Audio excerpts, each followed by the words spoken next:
we're back with 90 Seconds Plus with Invercargill City Mayor Nobby Clark. After a break last week, we had Councillor Darren Ludlow. G'day, Nobby. Yeah, g'day, how are you, Mike? So, we'll kick off with a bit of crime going on around the country, but particularly some more youth crime down here, maybe? Yep. Spoke to the police commander today, just around some of the low tariff crime, which is what you might call hoon crime, around in vehicles, intimidating people. We've had some in our city block that we've upgraded recently. So it's a bit of a worry because these guys are often younger people. They've got terrible attitudes, foul language, prepared to intimidate anybody, have no respect for anybody in authority and even the police themselves. So it is a worry. At what stage do you intervene? You know, there comes a time sometimes where I just want to grab the guy's scooter, which was down here a couple of days ago, and take it off him and tell him to go to the police station to get it back. But then I get advice that you've got to be very careful about those areas because you end up being done for assault. And so it's a major frustration. And it's right out throughout the country, but we've got it here now as well.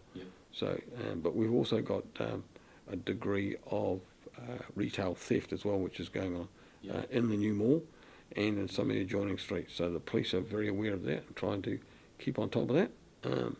The issue there is actually chronic across the country. Actually, some terrible figures come out today from Foodstuffs North Island stores, particularly repeat offenders, gangs stealing to order, youths causing trouble as well. It's putting staff and everyone on edge. You know, they're scared of being attacked. I just wish we had.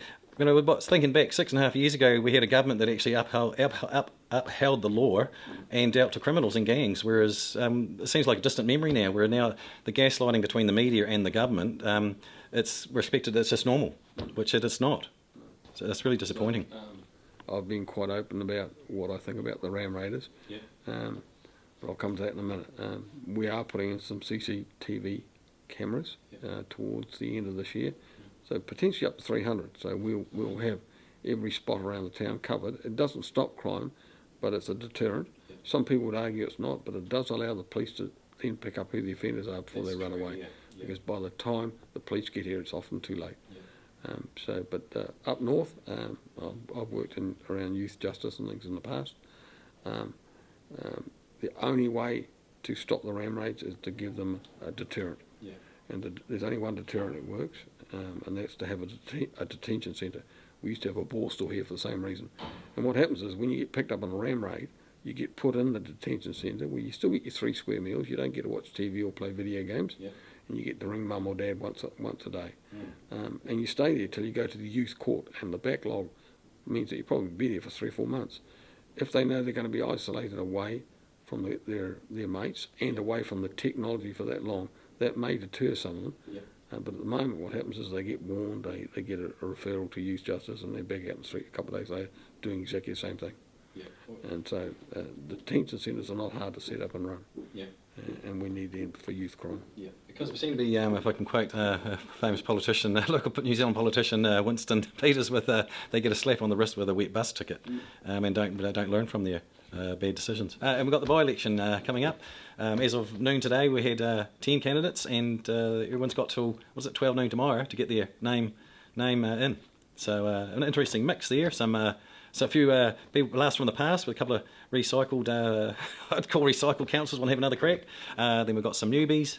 So it's good to see. Good, hopefully get a few more. Yeah, the beauty of a by-election is that sitting members, including myself, can endorse candidates. In the general election, we're not allowed to do that.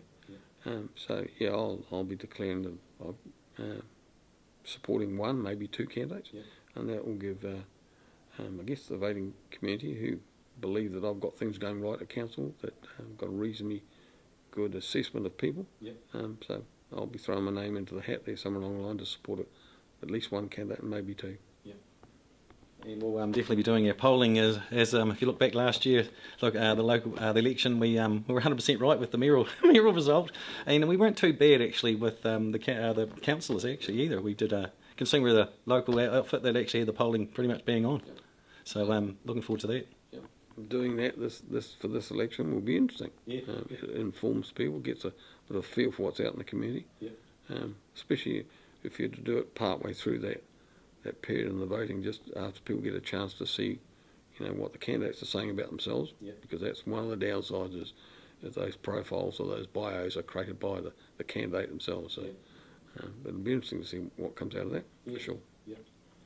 And then one fun thing that's been happening at Anderson House now over the last few months has been the high tea. Now, you went there, did you say? Yeah, I did. Went last weekend. It was really interesting. Well worth going. Food wasn't too expensive. Good service. It's quite quirky to go out and find some need for that old historical building that we've upgraded. And it won't be the only thing. They're looking at other options as well, but it's nice that that's sort of got off the ground and the caterers are out there do a pretty good service. So it's, on a nice day, it's a good walk around Anderson Park, especially around some of the gardens that you don't see, which are on the left-hand side as you come in, right over the back. Some beautiful, stunning gardens there, but people don't see them. So it's a nice place to go out to on a weekend. No, I might get out there next time they've got the high tea. Well, that's another 90 Seconds Plus with Invercargill City Mayor Nobby Clark. Until next week, see you later.